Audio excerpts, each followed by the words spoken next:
Good morning, everyone. This is Jeffy Kennedy, author of fantasy romance and romantic fantasy. I'm here with my first cup of coffee.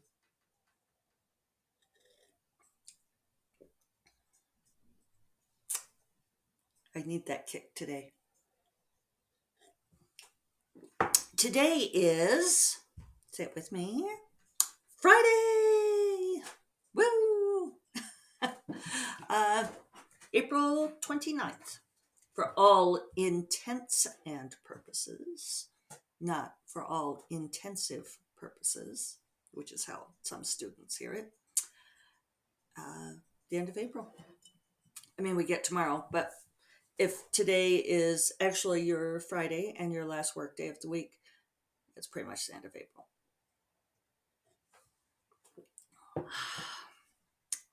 So, amazing, huh? First third of 2022 over. Has it been fast for you or slow? A lot of people, it seems like, been having not a great year so far, even though things are better. We're opening up from pandemic and everything. People still coping with all the things, right? So let's see.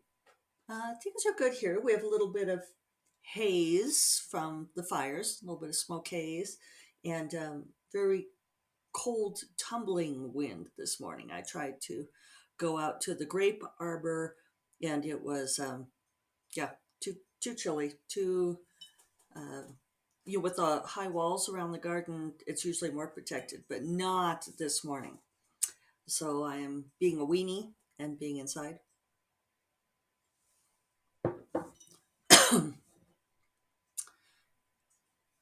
I'm trying to think of what do I have to tell you. I think I'm a little tired today. I kind of hit tired yesterday afternoon. I've hit 10,000 words for the week. I was thinking I should turn this off. Okay.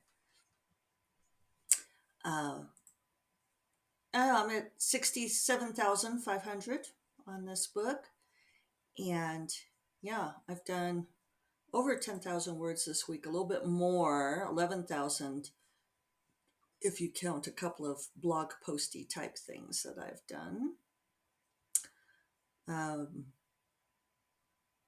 So the question is, it's not really a question. I've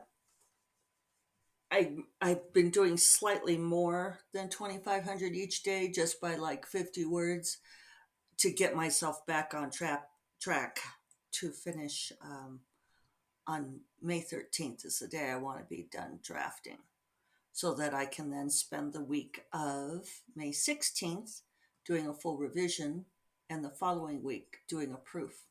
I'm doing something different this time. Did I mention this? I'm going to do my own proofing. Usually I pay a proofreader. It's funny, as time goes on, I stop paying so many editors. I'm turning into these authors that I speak out against, saying that everybody needs an editor. But I do think everybody needs an editor, except now I think I don't. I've stopped paying a developmental editor, partly because it's expensive. It added several weeks into the drafting time, and I didn't feel like I was getting that much out of it. I didn't feel like the editors I was paying to give me content edits were really changing all that much about the story, or the things that they were changing. I wasn't convinced that it was making them all that much better, which is kind of a funny place to be. But if I have doubts, I have my crit partners or beta readers read. And since everybody uses those words interchangeably, I think it's just out of fashion to say crit partner. Nobody seems to use that word anymore. I think maybe it's the shit sandwich thing. Nobody wants to use the word criticism anymore. Shake my cane. Shake my wand. Oh, and it chimed. Yeah, so whoever, having someone read to give me content substantive feedback on the book. Um, Probably I should do that. I do every once in a while, but it's when I have doubts. So I had gone to having someone proofread the book who's also would give me copy edits. And one thing I found in doing my big reread of the Heirs of Magic books, because I read the prequel novella and the first three in order to write this book for, and I kept finding mistakes. And I know that there's, mistakes are always going to get through, but I was trying to decide. I mean, I write pretty clean copy. I'm fortunate that way that I'm a good speller and I know the punctuation and grammar rules. And I always say that I don't know commas. I think comma rules are arbitrary. So I was thinking, oh, and then one other thing happened is that now I have all three Bonds of Magic books in audio. Gray Magic is still waiting to go live, but my audiobook narrator sent me lists of like errors and typos that she found because reading it out loud, she catches those things. And my proofreader was adding 5 days into the process, and she was doing a great job. Really nothing against her. I know that things are always going to slip through.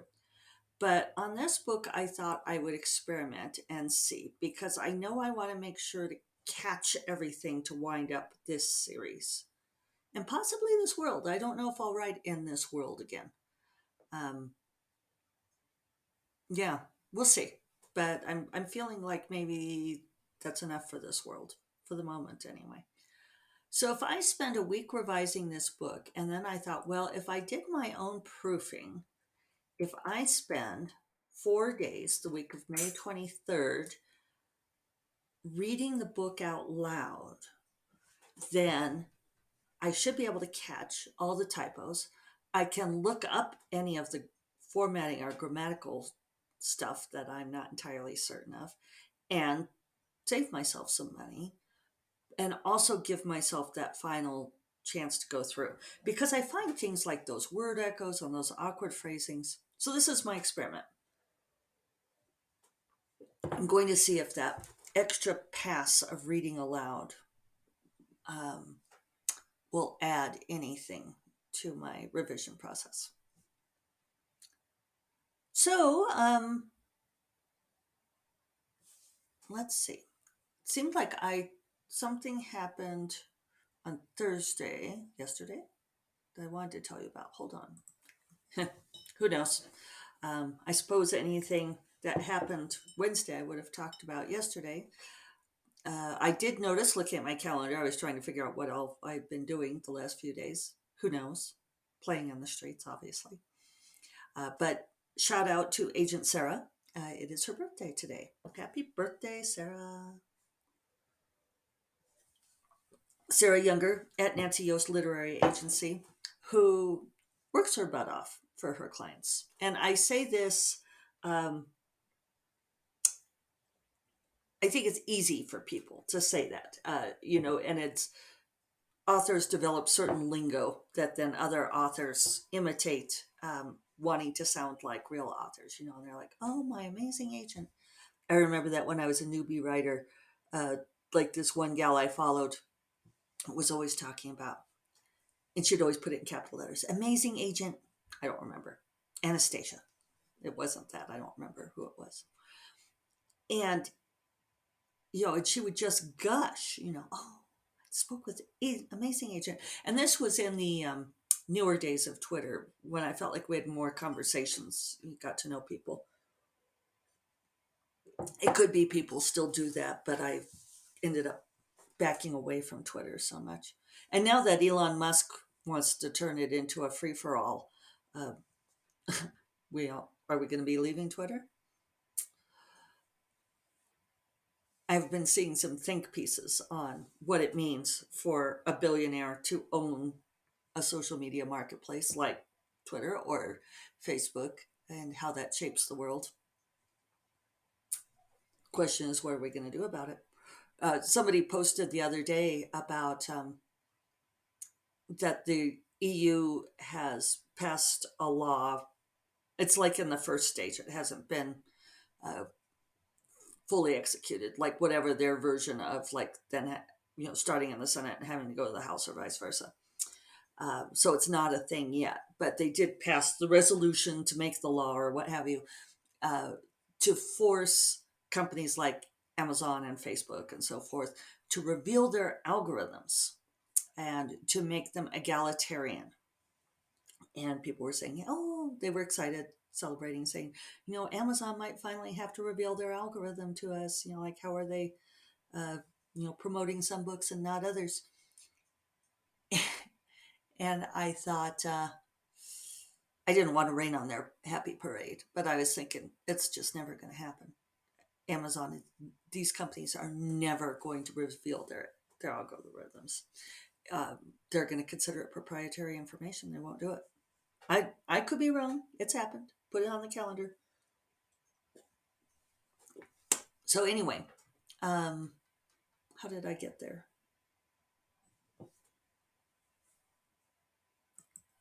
Sometimes I wish I could replay this thing so I could find my train of thought again. Sorry, I'm a little fuzzy brained today. So let's see. Algorithms, legalities. Is it gone forever? It might be. You guys are shouting at me. I also wish that I could hear you tell me what was I thinking about. Something I was going to tell you, and then I figured out no, that Sarah's birthday. I guess, yeah, that was it. Agents. See, I can rewind mentally, kind of. Um, but anyway, this gal that I used to follow, and people would always be like, "Oh, my amazing agent, this," and following her particular journey, which I've always hated, my journey to publication. We don't hear that nearly so much anymore, probably because there's so much self-publishing, but especially back then, because we're talking more than 10 years ago now, right? That's amazing. Like 2009 is when I joined Twitter. Things were very much about trad publishing, and so people would be like posting their milestones so that, like we could follow their journey from uh, pre-published to astonishingly successful. The problem with chronicling your journey to publication like that is that not everybody made it there. And that certainly happened with this gal. And I could see her going back and forth with her agent, where she would like revise her book that her agent had signed her on, and the agent still didn't like it. And she would talk about, oh, well, she was going to have to gut it again. But amazing agent Anastasia had given her, all of these great notes, and she was going to do it again. And I mean, this went on for a long time. And I was thinking, and she'd never even gone on submission. And even then, well, I wasn't entirely a baby writer because I'd been in the nonfiction circles for a long time. So I knew how publishing worked. And I was like, is she just going to keep you revising forever, chasing some goal, some intangible? It wasn't clear to me like what this agent wanted her to do. And then eventually, she ended up parting ways with the agent. And she reported this faithfully too. We've parted ways because we're just not a great fit. And this agent never took her book out on submission. So it was a live and learn kind of thing. Maybe that was beneficial to me that she chronicled her journey to not publishing. I don't think she ever got a book published. Anyway, was her agent really amazing? Was she as delighted as she wanted her chronicle to portray? Probably not. But my agent, Sarah, is a hell of a worker. She is communicative, ambitious. She takes amazing care of her clients. She is a delightful person in every way. And I know that Like I'm not always an easy client to work with. Um, Neither is Grace, for that matter, also one of Sarah's clients, because we are very definitive about what we need as far as making money and what we put into our self-publishing careers, which isn't always easy for an agent and there are some agents out there who are like, no, I don't want you to self-publish. And Sarah doesn't ask that of us. She works with us, and I appreciate her. I appreciate you, Sarah, if you listen to this. Um, yeah, you really are an amazing agent. So,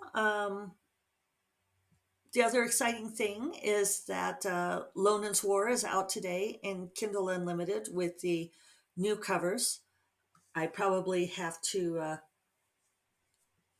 figure out how to brand things as far as the metadata for Kindle Unlimited readers, but because right now the ranking is really, really super low.